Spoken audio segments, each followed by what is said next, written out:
James this morning. I woke up, I came down, gave him his coffee, and I said, okay, today we are kicking arse and getting stuff done. Because I am really ready to tackle some of these projects that I've talked to you about before, starting with my back porch. So this isn't necessarily going to be a complete makeover, but it's definitely going to be a refresh. And since it is hot and humid out, I'm not going to make you guys work with me out here during the entire process. I'm going to kind of do it in segments, and Stuart will piece them all together. He will quilt them all together. So I'm going to get started, but let me kind of tell you a little bit about my motivation and what I'm going to do. So in yesterday's walkabout, I talked about some of the things that are on the front porch that I am going to move around and restyle back here. Increasingly, I find that instead of getting new plants, I am just repositioning and reworking plants that I already have in kind of a puzzle fashion, and that takes me a little while to think out. But once I do, once I have a plan, then I'm ready to get going. Okay, if you would look at these topiaries here, these boxwood topiaries that I had for many, many years. They were absolutely beautiful. And by the way, if you're looking for this kind of topiary, sometimes you can find them around Christmas time. I actually got these at Lowe's or Home Depot a number of years ago. This, for a while, you can see this one is all crispy and it has expired. So originally, this winter, right after the Arctic blast, it looks like this one. This one looks like it's still alive, but alas, it is not, and it is starting to go crispy too.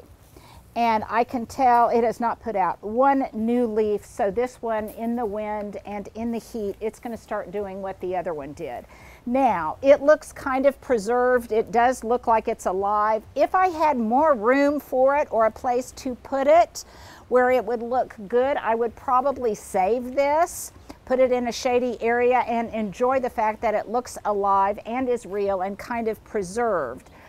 But as I'm in a decluttering mode, I don't have room to do that. You can tell I'm really serious about decluttering because I've actually got gloves on, and I am just going to get rid of these. These are in faux terracotta pots that I have aged, and I'm going to take these out. So here is kind of going to be my methodology. These aren't too heavy. So step number one is going to be to remove both of these topiaries.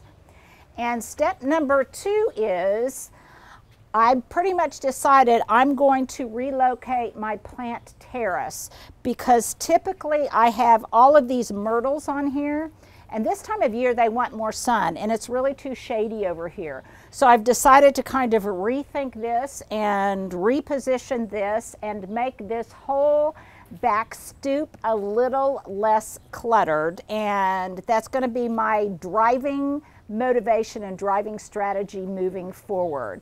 So first, I'm going to start by getting some of this stuff out of the way, and the first thing I'm going to move and put back someplace else later are all of these sweet obelisks. Stuart, I'm going to get my pruners. I call them obelisks, and really they're called egg-shaped trellises on QVC. And by the way, you guys, the black is sold out and carried. My QVC wrangler, she just told me the only thing left is galvanized. And honestly, I always buy things in threes, so if you want these at all, I would suggest going on QVC and getting them right now. I love these at Christmas time because what I do is I just take, if I wanted to, I could take the cage off and then I can put it in ivy, or I can put it in some kind of greenery and then put a candle in there, and they make a fun lantern inside or out. Last year, I had these styled on my dining room table at Christmas time. You can even fill them up with pine cones. You could fill them up with large ornaments. Be really fun. So I've got these three. Excuse me. And I'm going to do this, clip these, and then I'm going to move these out of the way. Now, here's a tip, you guys. Here's my third one. And that is when I do this kind of thing, excuse me while I get a drink. When I do this kind of clipping and cleanup, a lot of times I will do it on Thursdays. Why? Because I don't get a lot of help in the garden, but I do have somebody that comes once a week to help me blow and lift heavy stuff and that kind of thing. They come for about an hour. And so what I typically do then is I do all of this kind of clipping before they come. That way, any mess I make, if I'm repotting something, if I'm clipping something, then they can clean up the mess. So that is part one of my methodology. So I'm going to get to that, and then I'll come back with part two.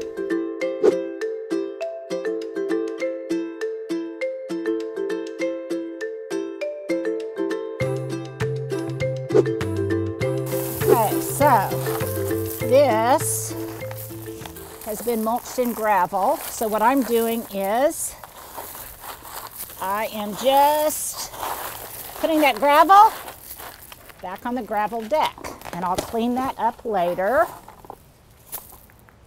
And now, Stuart, if you can show the next one up the step.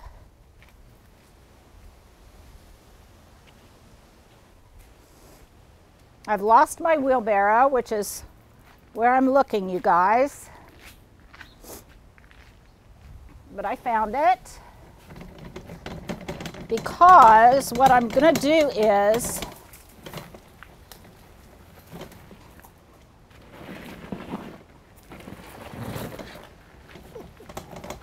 that was Stuart's camera bag in my way. I'm moving my stuff out of the way, but not his stuff out of the way. So the next thing I'm going to do, and yes, there are ants here. Ants don't bother me a whole lot. I don't know about you guys. I figure they kind of aerate the soil. So I'm going to take this out. Remember, I've got those guys coming tomorrow to help me clean up.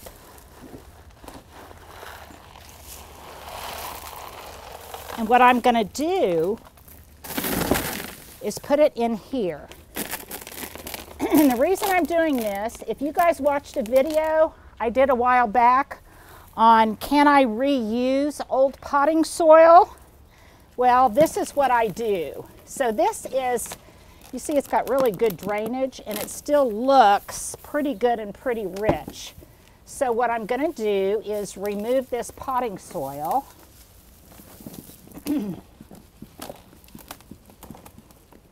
Kind of reduce this root ball size, and then I'll do this with both of these plants.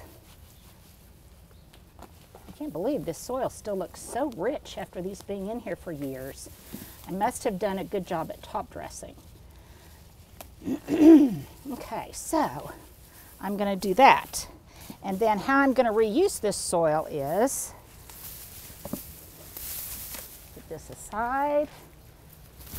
Again, I can't stress enough, this is why I do all this messy stuff before I know the guys are going to be coming tomorrow to really blow and clean up stuff. So I've got this, and then my next step is I will add some fresh potting soil and some fertilizer to this before I replant these anew with my plants that I think I'm going to relocate from the front porch.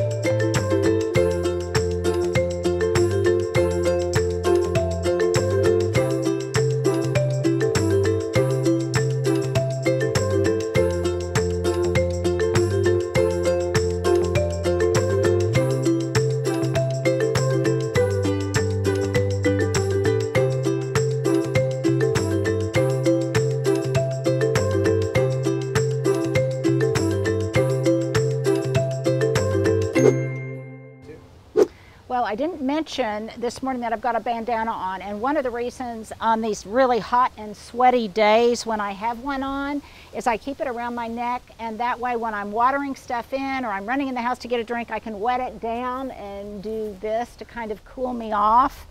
I can also wipe my hands on it by putting it in my pocket.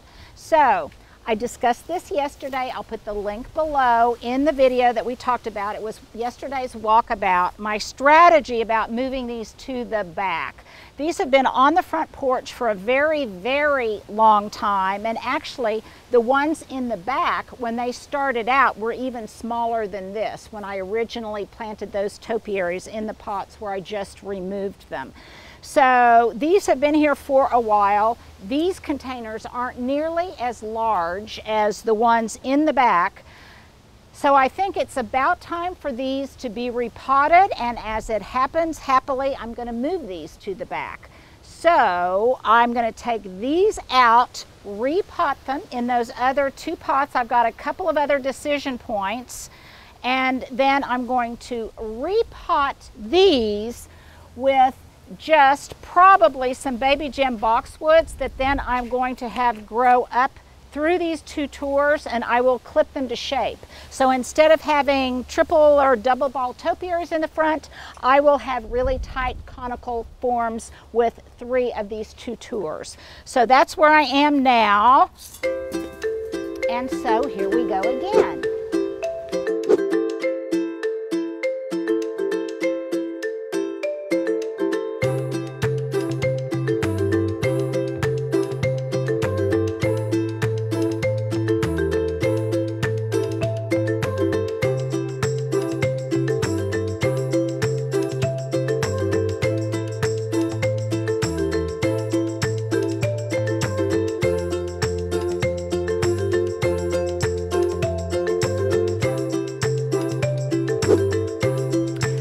So to recap, I now have a completely wet scarf because it's really getting hot out here. I'm just going to keep it around my neck to keep me cool. These are out. The ones from front are in. I have mixed up half a batch of used potting soil, half a batch of new potting soil. I've added some Osmocote. The links are below. If you wondered about why I hit this against the front brick wall, it's because I really want to loosen up this root ball, because these were obviously growing in a circle from when they were in the urn. Now, if I had more time and I didn't want to get this project finished, I would probably really soak this entire root ball in some water before putting it in, but since I'm a little bit impatient, I'm gonna just take it from here. So and also you saw that it had pretty much consumed all of that soil, so it will be so much happier now that it has room to grow. As I mentioned earlier, these guys, when they started out, these were smaller than these. So these will grow fairly rapidly. These are Green Mountain boxwoods. Now I've put new fresh garden debris down at the bottom, and that will definitely compress down over time. And now I'm gonna just put some soil in here. And I'm sure you guys will comment, oh, there was a more efficient way for me to do some of this stuff. Yes. But for me, efficiency sometimes lies in getting it done, and I can be more efficient being less efficient by going ahead and doing something than taking the time to stop and look for a tool that might be exactly what I needed. Now, does that mean I'm not good at preparation? I'm not a good Girl Scout? Yes, that's what that means. And I was a Girl Scout, but apparently not a very good one. Okay, so this one, you'll notice, has just 2 tiers. This one, you'll notice, has 3 tiers. And usually I like symmetry. But before I lop off that top tier, I'm going to plant this one and see what I want to do. So I am going to get this one in. And you can see now why I wait till a Thursday. That needs to be a little bit higher, you guys. I want the top of the root ball to be at the top of the pot. And by the way, you guys, this is a wonderful way to reuse old soil that has not had anything diseased growing in it. I saw a few ants, but I don't even see those anymore. By just mixing approximately, 1/3 to 50% of used potting soil to new potting soil. Okay, so that is, you can see right at the top of pot level. And all of those are really loose. Okay, so now I'm going to get to planting them.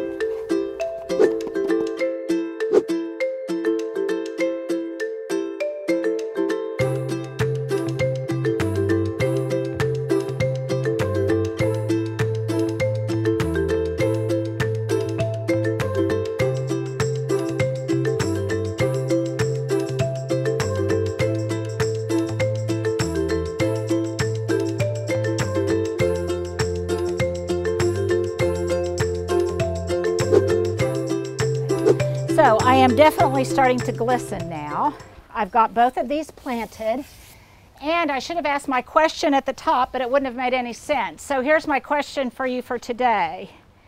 Should I keep this third tier, or should I lose the top tier so that these are both symmetrical? And that's the input I want from you guys, is do I keep it or do I lose it? And I am not going to tell you what I am inclined to do until you guys answer. So let me know your thoughts on that. Now, it's interesting, whenever I put this back porch on Instagram, and if you don't follow me there, you might want to follow me there, it always gets tons of views, maybe because of the topiaries or whatever, I'm not really sure.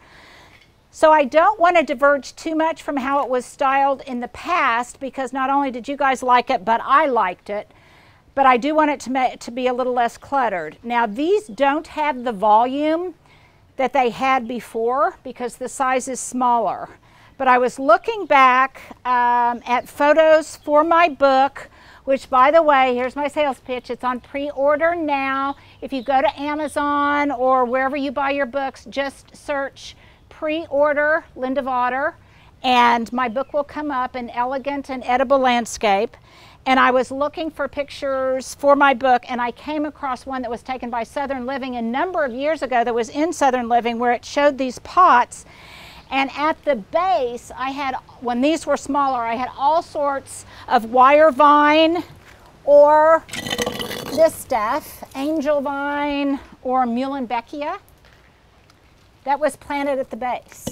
And now, because these look a little less voluminous to me, and because I've got an extra pot of this stuff that is also starting to get root bound, and because I'm having to water it too much, then I am going to take this and I'm going to transplant it into these pots. So here is how I'm going to do it.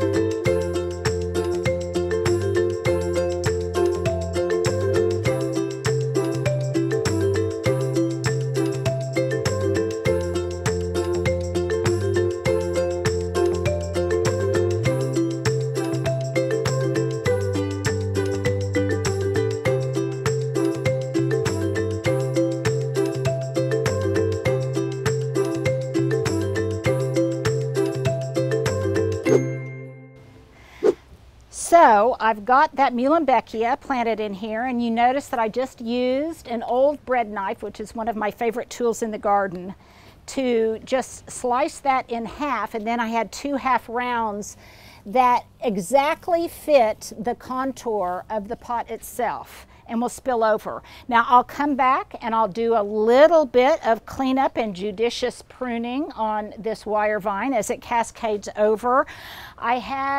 This is another example of stealing from Peter to pay Paul. I had kind of a waif heucherella in here. This is one of the Southern Living ones, and because I already had heucherella in this pot, I decided to replicate that. I may get another one to put in the bottom pot. So all of this has structure along with flounce around the edges. Now I lost another boxwood that was in this pot, and I replaced it with a Utopia U. That was a Southern Living plant. And then I have on here, I've removed the candle because I needed to replace the batteries. I've used it so much, but I've got one of my lanterns from QVC. You guys can go and see what is left. So, and this is an old hose hook, you guys, old hose reel that I got at the thrift store. You can see it's got this projection out, and I've got somebody, a handyman, when he comes, I will have him take that off so it's not sticking out and is kind of treacherous.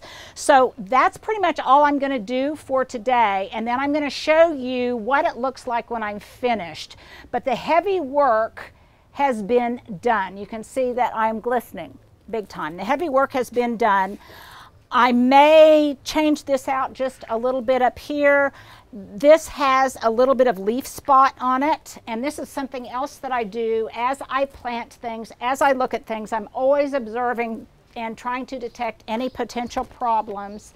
So I saw some leaf spot on here, so I sprayed it with some neem oil spray that is in the box below if you want to get some. And I'll really look at these to make sure that they don't have spider mite or anything. Now, the fertilizer that I use for this is just an all-purpose liquid fertilizer. It can be definitely, I prefer organics, but if it's not organic in pots, I'm not so concerned about that. So later, after I finish deciding what else I might want to put into these pots, then I will top dress them with some gravel. I'll water them in really, really well, do a bit more pruning, and then I'll show you what the tableau looks like when it's completely finished. Well, to me, the best kind of days are the ones where I've been extremely productive and I got a lot done, and with your guys' help, I was able to completely refresh this back porch. So as a brief recap, you can see what it looks like now. Go back to the beginning if you want to see what it looked like before. I wanted to remove the dead topiaries that were here on these two steps. I got rid of both of those, and I replaced them with living specimens from my front porch, which will create another project for me later. My question of the day for you was, do I keep this third tier or do I make it symmetrical with the one below? I wanted to really get the same visual weight that I had before on these steps when these were more mature. So I planted a couple of things. I stole from Peter to pay Paul. I got them from other areas of my garden. I did a skirt of wire vine and some heucherella around the base. I stole them from areas of the garden where they weren't doing a whole lot and they weren't optimizing their beauty. So I put them in here. I trimmed them up a little bit. I removed the plant stand that had the myrtle topiaries on it, and I will show you in another project what I did with it. I'm leaving the cypress topiaries because they need that amount of shade to survive. I pruned on this a little bit. I clipped these topiaries in these egg-shaped forms, these egg-shaped trellises that are on QVC, and they're about gone. So if you guys want them, go there now. I think there's only one color left. And those two march up and down the steps so it looks much less cluttered. I've got a few more things that I'm going to do, and let me tell you what those are. I really want a pop of color up here in this top pot. So when I was at TLC the other day, watched that video for plants that can really take the heat. I saw some angel wing begonias that I have growing in another area of my garden, and I'm going to plant some begonias in here so that rhythm and repetition of them will continue throughout the yard. I might do the same in this smaller pot. And then lastly, and this is kind of fun, in the original iteration of these pots that I told you was in Southern Living, and the picture will be in my book, by the way, I also had lady's mantle or Alchemilla mollis growing in here at the base. And so what I'm going to do is I'm going to sow some seeds in the remaining soil that is barren right now. I'm going to sow some seeds of that in hopes that it will germinate and be beautiful next spring. I'll also add a candle to my lantern, and tonight, when the light is not so harsh, on Instagram, I will put a post that shows what it looks like when it's absolutely complete and beautiful. So I hope you will tune in then. And Hubs is nowhere to be found. He left as soon as I said that this morning I was ready to kick arse and get some stuff done. He left immediately, and this is what's next for me to tackle this afternoon. But I'll do it without you and just show you the end results. You guys have a great weekend.